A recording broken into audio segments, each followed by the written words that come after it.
좀비 영화를 만들 때 가장 중요한 것은 아무래도 좀비 분장일 것입니다. 먼저 관객들의 눈길이 가장 먼저 가는 얼굴 분장, 그리고 디테일함을 더할 수 있는 복장, 마지막으로 박진감 넘치는 움직임까지. 이 세 가지가 함께 맞물려 돌아갈 때 비로소 완벽한 좀비 분장이 완성됩니다.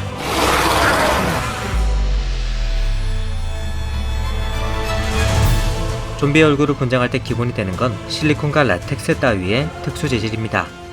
이렇게 사람의 얼굴을 도화지 삼아 상처 부위를 묘사한 특수 재질을 얼굴에 붙입니다. 그리고 붙인 것이 티가 나지 않도록 추가 작업을 해주고 상처의 색깔 그리고 정도를 더 디테일하게 덧그립니다. 다음으로 좀비로 변한 시간에 따라 피부색을 조절해주죠. 감염된 지 오래됐을 경우엔 이렇게 잿빛 톤으로 피부를 설정해줍니다.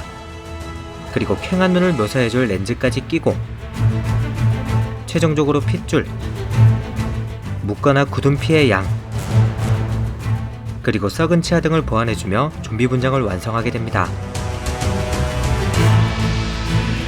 이렇게 만들어진 좀비가 바로 세계적 신드롬을 일으킨 킹덤의 K-좀비죠.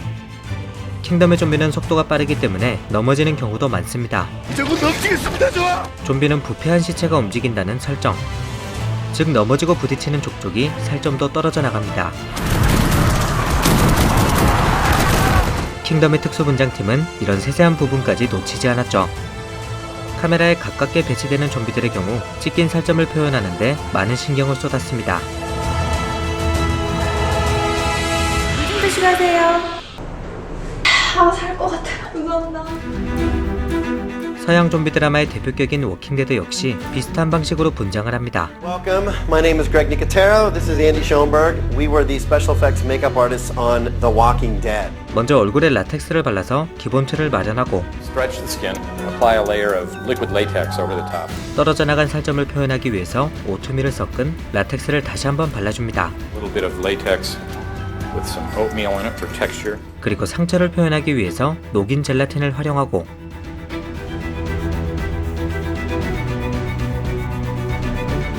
부패한 피부는 어두운 색으로 표현합니다. Dead skin tone. So now I'm going to go for black makeup. 마지막으로 시럽을 발라 굳은 피를 묘사하고 And for us, the last step was always putting on blood, corn syrup, and food color. 혹여나 좀비가 사람을 물은 직후를 표현할 땐 이렇게 얼굴과 목 주변에 흙 뿌려줍니다. There you go. That ought to be dead and creepy enough. 분장이 끝난 좀비들은 이제 복장을 갈아입어야 합니다. 좀비 사태가 발생한 지 10년 이상이 지났다는 설정의 워킹데드는 좀비들의 복장을 통해서 시간의 흐름과 장소를 구분하죠.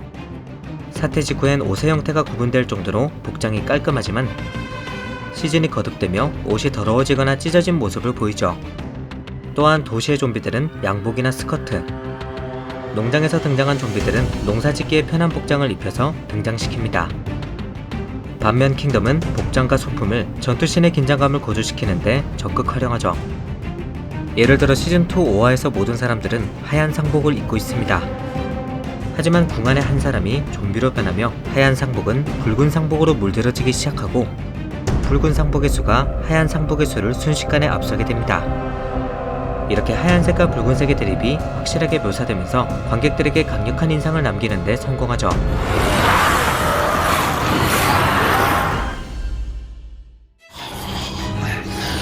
이렇게 좀비 분장은 배우들의 연기력 그리고 각본만큼이나 중요합니다. 모든 것이 완벽해도 좀비 분장이 어설프면 몰입감이 깨지기 때문이죠. 예를 들어 코미디 좀비 영화 리틀비트 좀비는 좀비 모기에게 물려 좀비로 변하는 주인공의 이야기를 그립니다. 보통 이런 좀비 영화는 좀비로 변하는 과정에 초점을 맞춰서 진행합니다. 좀비 바이러스가 퍼지며 신체 내외부가 변하고 이런 과정 속에서 코믹함을 유발하는 것이 공식이죠. 하지만 좀비로 변하기 전과 후의 모습이 전혀 차이가 없는 큰 실수를 저지르며 보잘것없는 영화가 됩니다. 관객의 몰입을 전혀 유발하지 못한 것이죠. 모기로부터 좀비 바이러스에 감염됐으니 하다못해 모기의 형태로 변하는 과정을 보여줬어도 이것보단 나았을 듯 합니다. 이렇게 분장과 복장을 세팅하고 나면 마지막으로 남은 것은 움직임입니다. 킹덤의 안무가는 가만히 서 있는 휴지기, 감염된 사람이 좀비로 변하는 변이기, 마지막으로 사람을 공격하는 모습까지. 좀비의 움직임을 크게 세 가지로 나눴습니다. 특히 가만히 있는 휴지개의 경우 목류병을 모티브로 삼았고,